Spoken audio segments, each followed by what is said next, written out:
Okay, Dia, you can start now. Greetings of the day, everyone.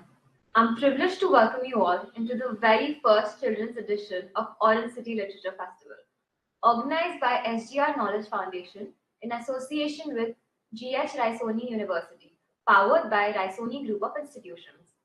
The motive behind the fest is to explore the ways that should help students develop emotional intelligence. Exposing children to quality literature can contribute to the creation of responsible, successful, and caring individuals. Mathematics is something that we still fear. But it is fun dealing with mathematics when we know why and how mathematics entered our lives. Our session of the hour is all about the fun that we can have with maths. Listening to the speaker of this session, Ms. Archana Sarat, will help you understand how interesting mathematics can be. Let us dive into the session, Fun with Mathematics.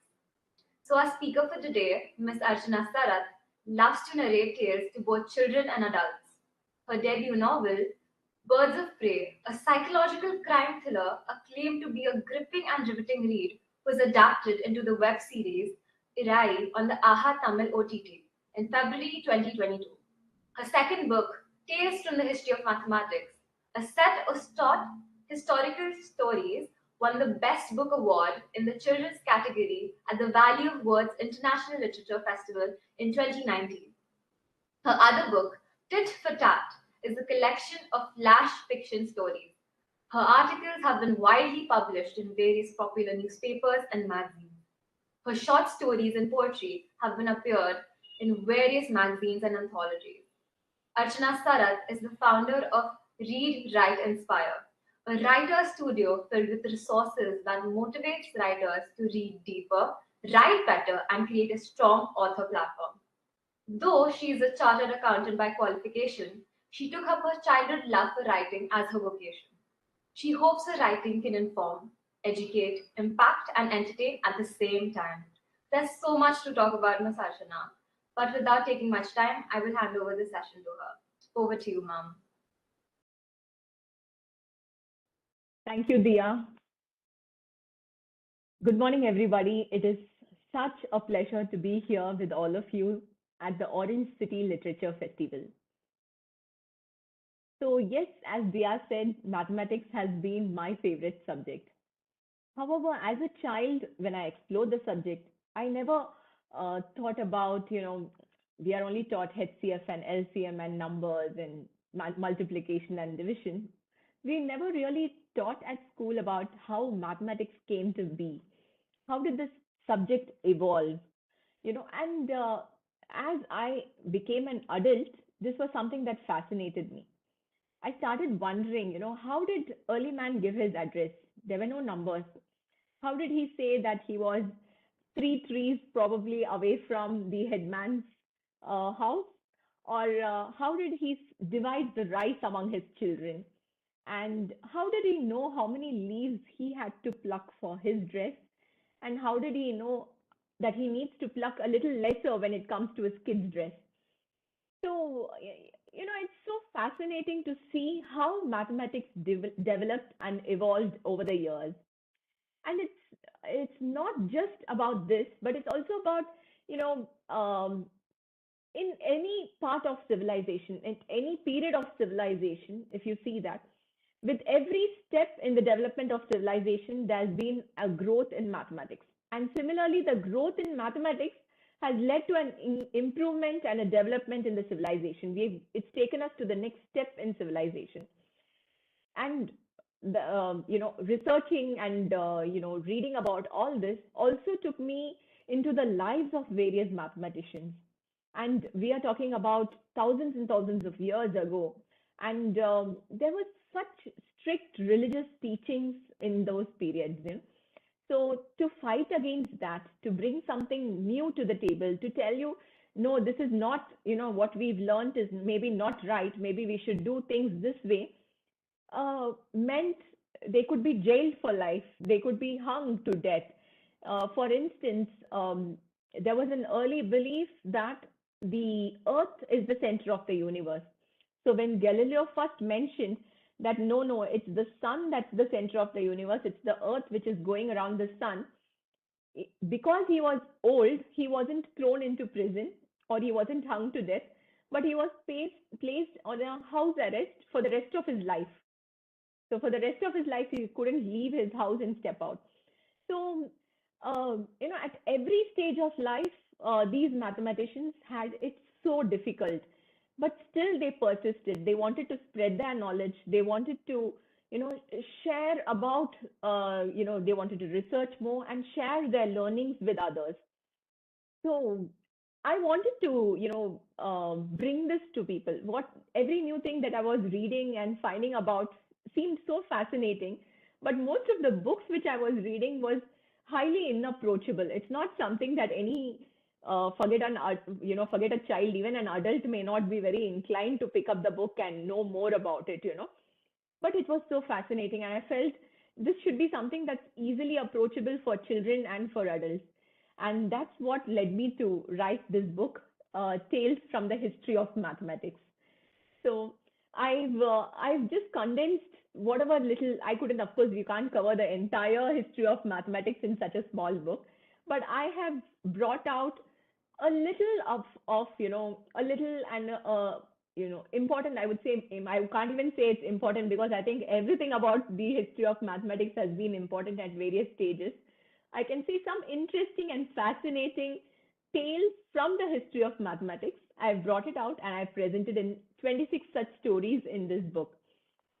Some of them are, of course, factually based on the mathematicians, but some of them are more interesting and they are a figment of my imagination, but they are fascinating to read and understand on how this could have come about. So one such story is what I would like to share with you today. It's the first story of my book. It's called The Mammoth Task. 40,000 years ago.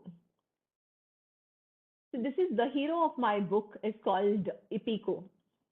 So Ipiko ran as fast as the wind. He knew he must inform the clan. He could not believe what he had just seen. The clan needed to be warned about the impending danger and stopped from following his path. He hoped he wasn't too late. It had all started the week after Mihavi's grandmother died.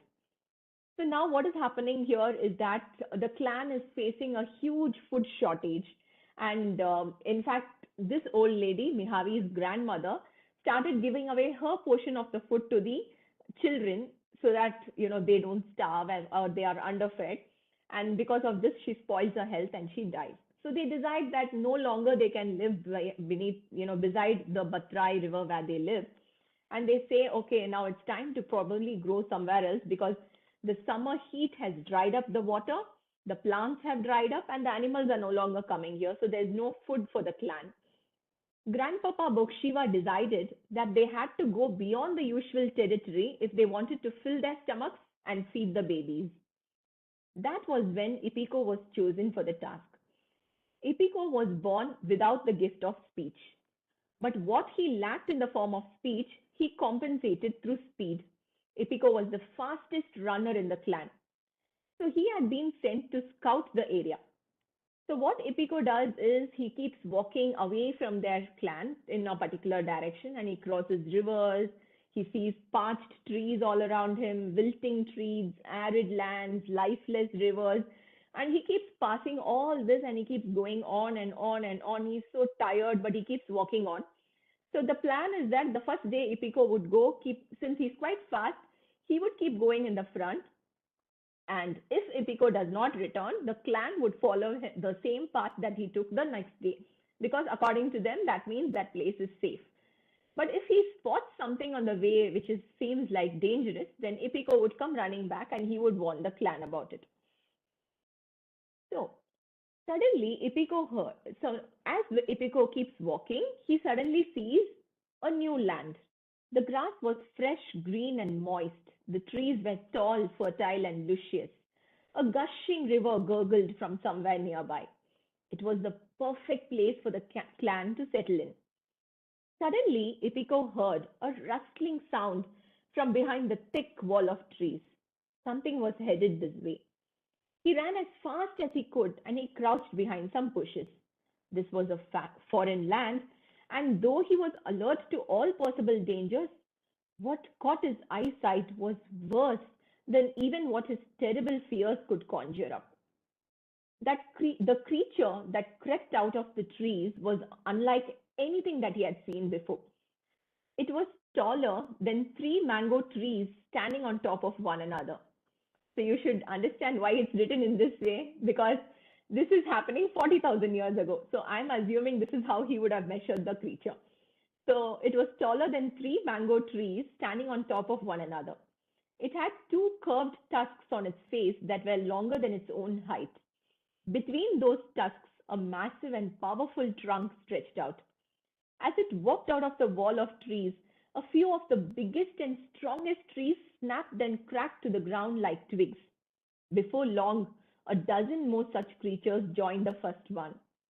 Dia, are you able to see which animal is this? Okay, it's a mammoth. So Ipiko's heart missed a beat. Fear gripped him. The animals belonged to a species which he had never seen before. The stomp of their feet shook the earth Ipiko was standing on. He understood this was not the land for his people. One twitch from this creature's tail could crush them. So what he does, he starts running back to his clan. He has to go and inform them about this and stop them from following them. But the distance seemed to stretch on and on and on. Ipiko's legs ached and his throat grew dry. But he stopped neither to catch his breath nor to wet his throat.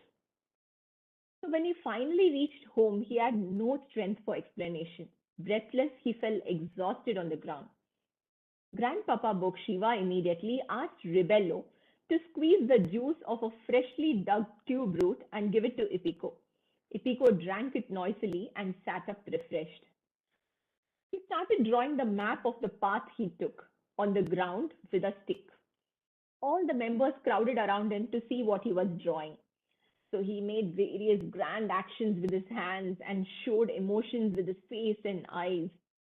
Still, without his voice to add meaning, his messages became incomprehensible at times. He did not want that to happen now. The survival of the clan depended on him. So what he does, he marks the perimeter of the spot where the huge creatures were spotted. And then he starts drawing trees, grass, river, and everything. And the people around him, they all cooed appreciatively. They started clapping their hands. They were so happy that he's found a place with all these things. But Ipiko shakes his head sadly. He crossed out the trees and the river and started scribbling in the enclosed area to show his distrust and confusion. Why? What did you see? Grandpapa asked him. Ipiko could hear the curiosity in his grandpapa's voice. He had to make them understand this was not an adventure, it was danger. So he painstakingly drew the creature from what he remembered. So it's a creature he's seen for the first time. So he also needs to take some effort to draw it. So he took the effort and he drew the creature. They saw it and they didn't really react much. Then he knew he had to tell them what size it is. So he drew a couple of trees and the familiar Munchasi mountains, what they know, near the drawing of the creature so that they could understand how tall the creature actually was. And when he drew the two long tusks, everyone gasped. Now they understood. But what they did, they started bringing out their sharp stones and stabbing sticks. That was when Ipiko understood that they were planning to fight this creature. They had assumed it was just one. They thought it was just one creature. It's okay. We are all so many of us here. Let's go fight it, kill it, and stay in that place. So he widened his arms and rolled his eyes, and he told them, it's huge. It's like this. In response, they bared their arms and ground their teeth. If only he could speak. He could draw and explain to them how they would not be able to handle this challenge. There were simply too many of the creatures for his clan to handle. However, they would never wait around for him to finish drawing a dozen more of these creatures. So he had to make them see sense quickly. Immediately they should know. That's when it struck him. So he made a loud noise and he asked the men to gather around him. He took the stone And he made a long scratch on the drawing of the creature's body. The drawing which he made a scratch on it. And then the men looked at him and wondered what he was doing. So he pointed to the creature and to the scratch. Again, he pointed to the creature and to the scratch. Then he quickly made a series of scratches, one scratch for every creature that he had spotted. So Grandpapa Bokshiva's eyes widened, his mouth opened wide. He shook his head no, and the men put away the weapons. We will go in the opposite direction tomorrow. With God and Ipiko on our side, we have nothing to worry about, he said, and he hugged Ipiko. So the first writing of mathematics was probably done to save lives. It's an assumption, but it's based on some interesting facts. Like for instance, you can see these drawing of these two bones, bone-like. This is actually the bone of a baboon. And when they did research, they found out that it's around 37,000 years old, the bone, and it has clear etchings on it of equal size, and there are 29 etchings on it. Till date, it's not known for what it was used. Was this some calendar, or were they keeping tally or something? But there had to have been something for the persons to have actually made exactly equal sized 29 etchings on a bone of a baboon, right? So in fact, it is this bone which gave me the idea for this story. So they must have wanted to count something, which is what they have done. So similarly, I think based on some factual details, I've written most of the stories in this. And about half the stories are about India's contribution to mathematics, which has been huge actually. So most of us, one thing which we know about India's contribution to mathematics is that we invented zero. That's something which we are very proud about, right? So we always say, yeah, we invented zero. That's like a drop in the ocean when you compare to all what India has contributed towards mathematics. There's so much more. We've not only invented zero, we also invented the notation. We are the ones who have given the notation, which is the O-like symbol for zero. Also, India has been the first country to use zero in calculations. So the old writings of Brahmagupta, one of our greatest mathematicians, has all the four calculations, addition, subtraction, multiplication, and division using zero as a number. So that was revolutionary. It's never been done before that. So he was the first person to have done that. And also, India was the first country where zero got a positional value. There is a difference between writing, 20, 230, and 203.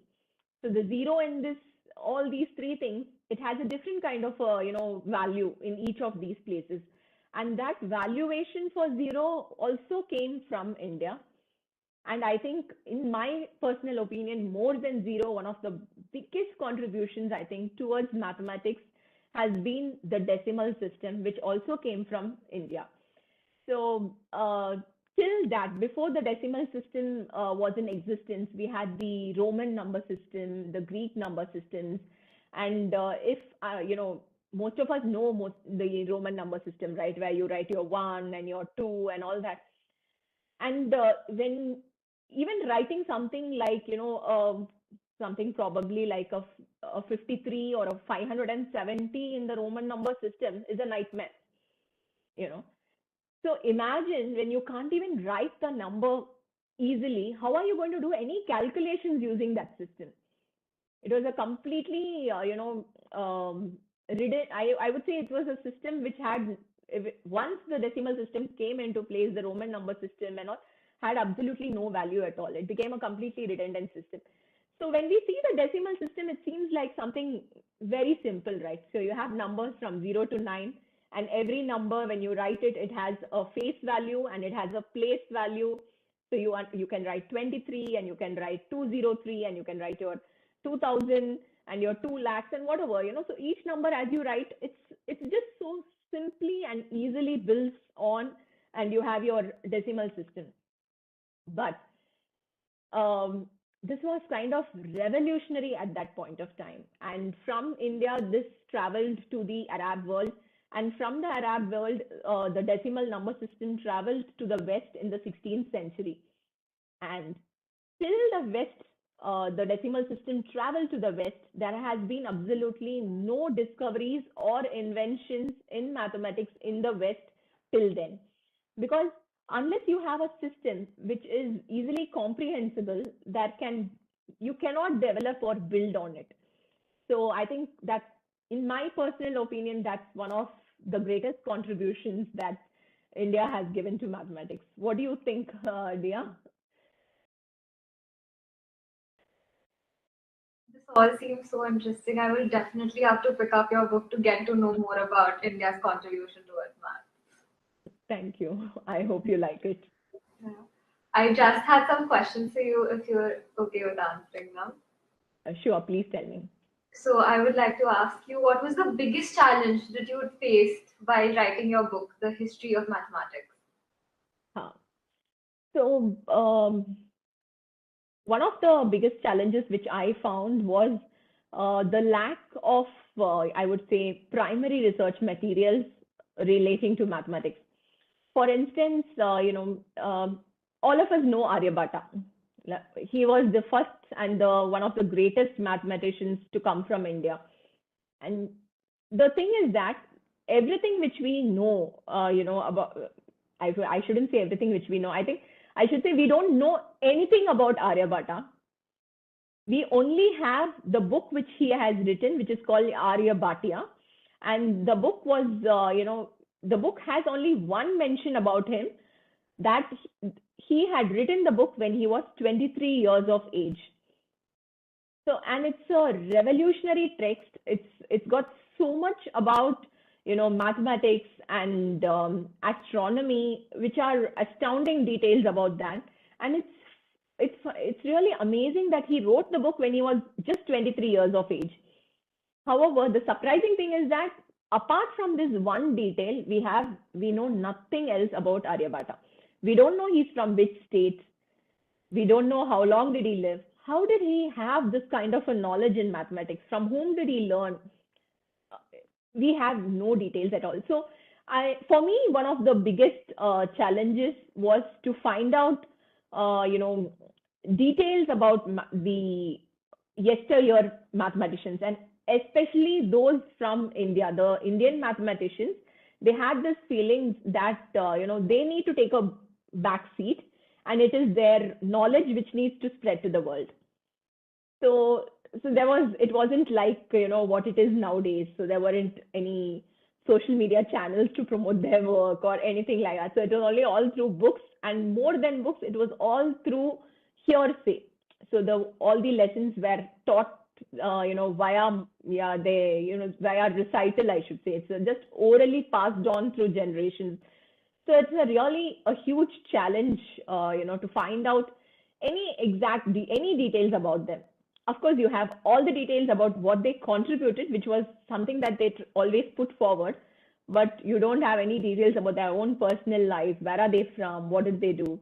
And that was what I was writing about. I was writing the story about them, which was a little difficult to manage, but it's been a fantastic and a fascinating experience. Yeah. Oh, what was the biggest joy that you got from writing your book? I think, the joy from the book and the challenge from the book are actually a little related. So what happened was, when I was finding it very, very challenging to write the book, I had gone to the museum in Mumbai. It's called as Chhatrapati Shivaji Museum. And surprisingly, at that time, they had this exhibition going on, which was called India and the World. And I had just taken my children there. I hadn't really gone for research purposes, to be, really truthful. I was stuck with the book. I couldn't proceed with the research, especially about Indian mathematicians and India's heritage in mathematics. And I had been there. And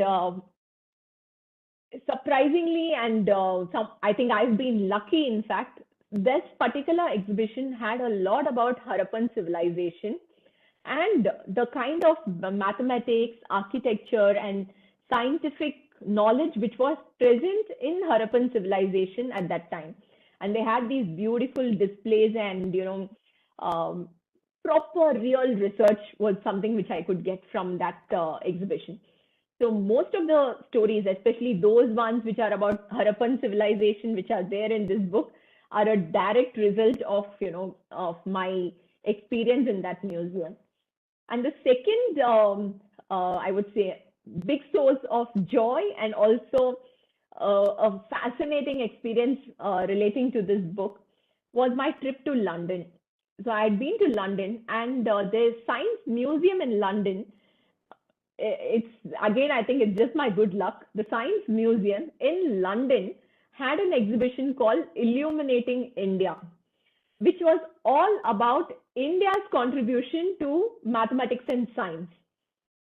And it was something I just never expected. And to go back a little, when I was researching about this thing, I came across this manuscript, it's called as Bakshali Manuscript.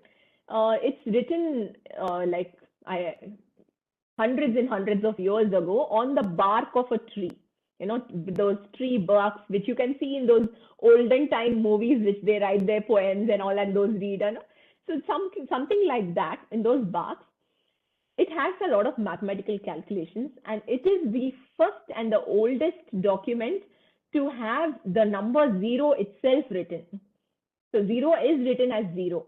Okay, and let me just 1 second. I'll just tell you the year of this Bakshali manuscript. Yeah.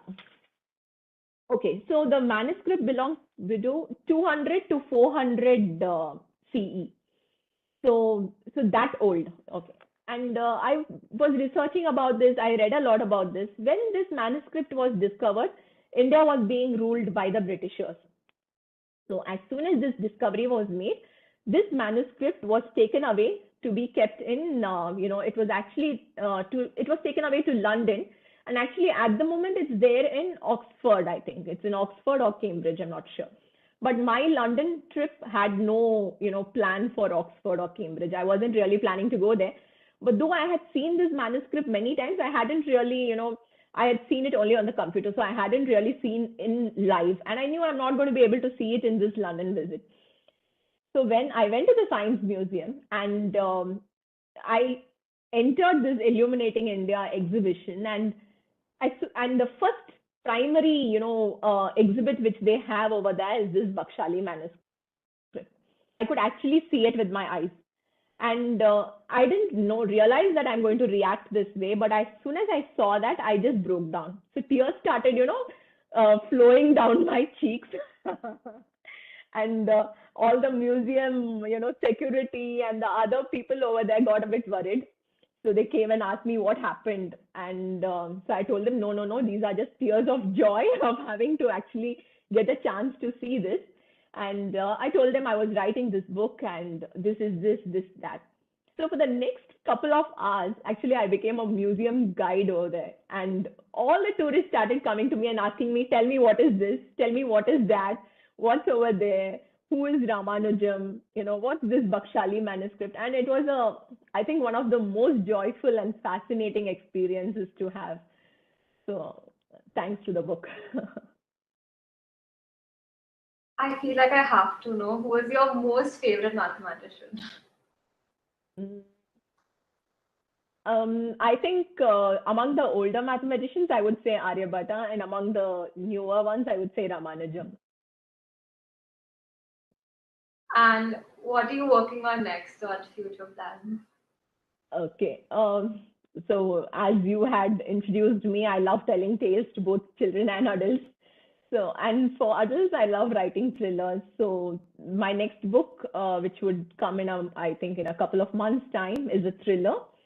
But simultaneously, I'm also working on another book for children. It's a collection of, I hopefully, rib-tickling comical tales for children. And I'm literally loving the project. I'm hoping to be able to illustrate the stories too. So let's see how that goes. I'm really looking forward to your new books. Thank And thank you so much, ma'am. It was our pleasure being a part of this session. I'm sure it will be a great pleasure to read your book. Our audience can get their copy of the book from the links provided in the description or visit a crossword store in their city. The session was supported by Readomania Publication. You can get your copy from the Readomania website as well. A must-read book for today's generation. Wish you a happy reading, friends. I will once again thank you and the audience in front of the devices. Get ready for the quiz based on this session and do visit www.oclf.napper.com to participate in a quiz and win exciting gifts and prizes. A gigantic Orange City Literature Festival will be back in November 2022 in Nagpur, the city of oranges. you. Get ready for the physical fest in the coming winter, attending awesome sessions and interacting with your favorite authors. Keep following us for the updates on the Festival of Words. Thank you all. Thank you. Thank you, OCLF, for having me. And thank you, Dia, for this uh, hosting this session so wonderfully. Thank you, Mom, for being here. I'm sure your books are great, and I will definitely pick it up. I would have never have thought that math could be so interesting, and I really look forward to reading it. Thank you. Thank you so much.